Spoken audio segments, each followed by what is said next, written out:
On January 4, 2000, during a broadcast of the popular children's show Teletubbies on GMA Network, an unexpected and controversial incident occurred. Alongside the usual cast of Tinky Winky, Dipsy, Lala, and Po, a still image of Filipina actress Rosanna Roces, partially nude with one breast exposed, was shown on screen for approximately 8 seconds. The incident immediately caught the attention of the Movie and Television Review and Classification Board, or MTRCB. GMA Network explained that the broadcast was accidental, caused by an employee who, while repairing a computer, accidentally pressed a button on the control panel. The network confirmed that the employee was disciplined following the incident. Felicitas Alejandro, a representative of the MTRCB, personally reviewed the recording and issued a warning to GMA, stating that any repeat occurrence could result in penalties against the network. The broadcast is currently classified as lost media, with the status of the original recording by MTRCB currently unknown. This case stands out as one of the few confirmed broadcast intrusions in Philippine television history, alongside the infamous 1971 Bomba Films hijacking, which I previously discussed in another video.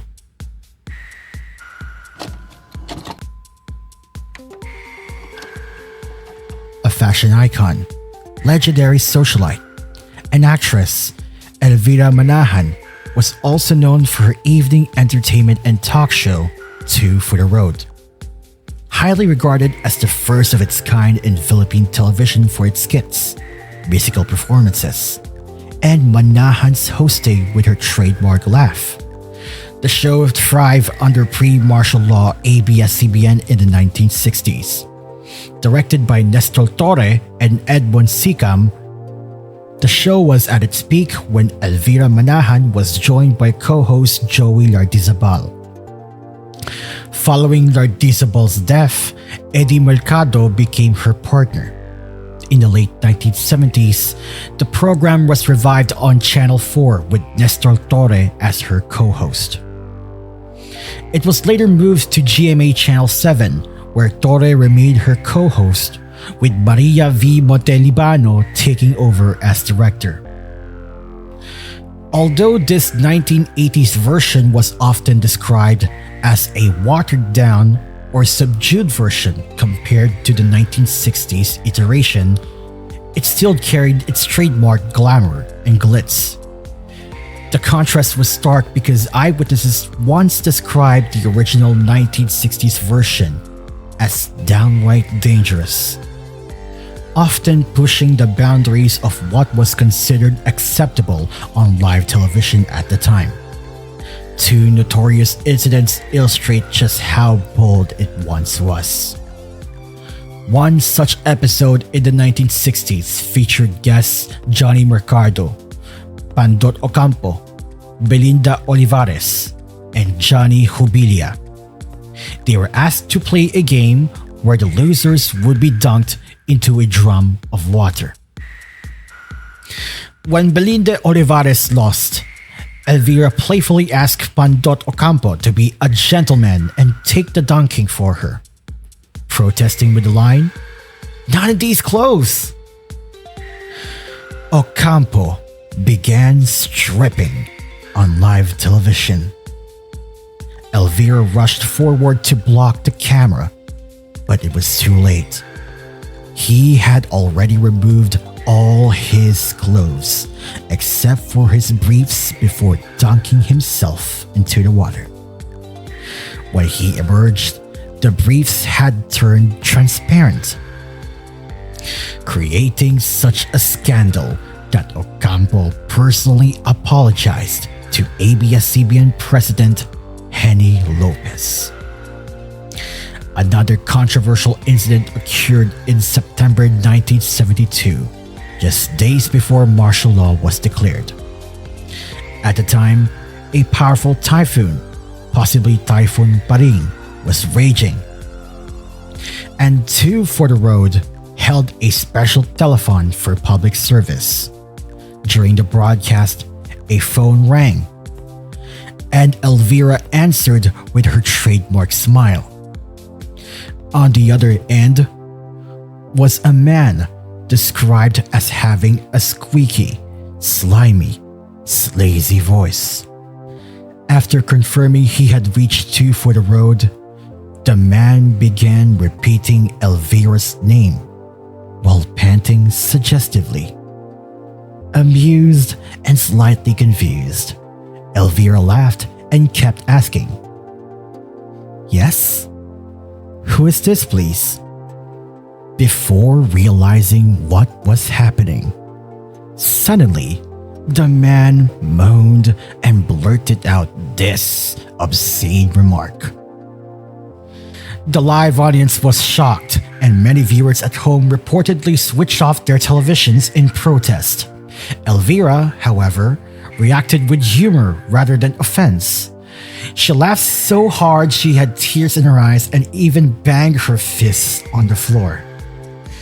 All of these incidents were mentioned in a 2007 Blogspot post.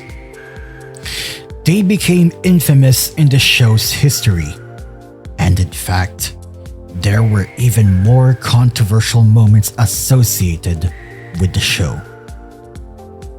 Two for the Road ended in 1986 following the brutal murder of Elvira Manahan in her Forbes Park home. Since then, the show has largely fallen into obscurity, with only a few clips available online, mostly from the 1980s version, as almost no footage from the pre-martial law era has survived.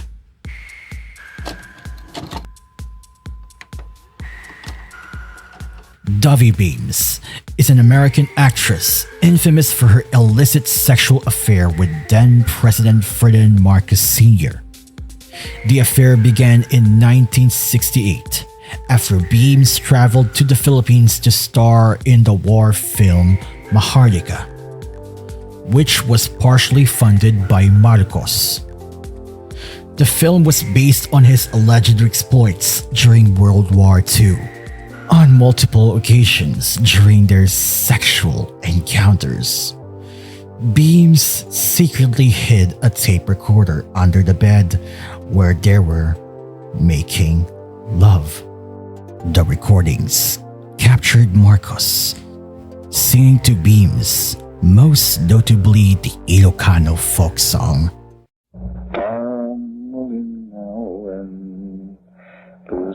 Kenteng ama, tu'y mas faso, agrayo kita sa Diyos. And that means my dear heart.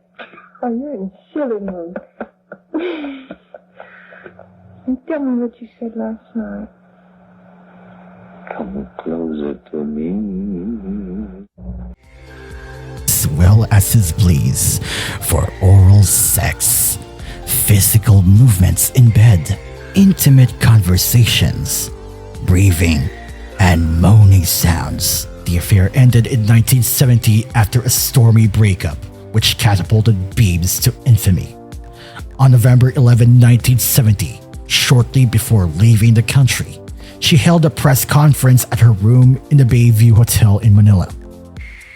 There, she shocked the public by playing a snippet of one of her secretly recorded encounters with Marcos.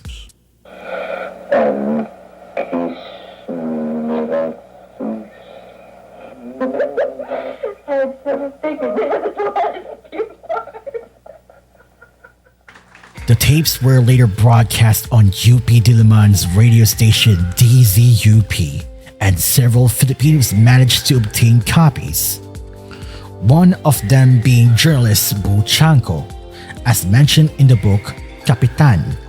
However, the recordings soon became extremely rare, especially after martial law was declared. Jeremy Rotea's 1984 book, Marcos Lovey-Dovey, which focused on the scandal, included transcripts of 2 recordings dated January 17 and 22, 1970. These tapes were in Beam's possession. Still, the book must be read with caution and taken with a grain of salt, as its narrative likely served various agendas. Beams and Rotea eventually had a falling out, reportedly due to his alleged theft of her diary, unfinished manuscript, photographs, and one of the tapes. Lord De Vera's program, History with Lord, noted that they themselves attempted to obtain a copy of the recordings, but without success. To this day, it remains unclear how many tapes exist, where they are located, or whether any survive at all. Nonetheless, an excerpt was featured in the 1997 documentary, Batas Militar. More recently, in 2022, an audio clip of Marcos saying Pamulinawin suddenly resurfaced online. Although it is now deleted, some were able to download and archive it.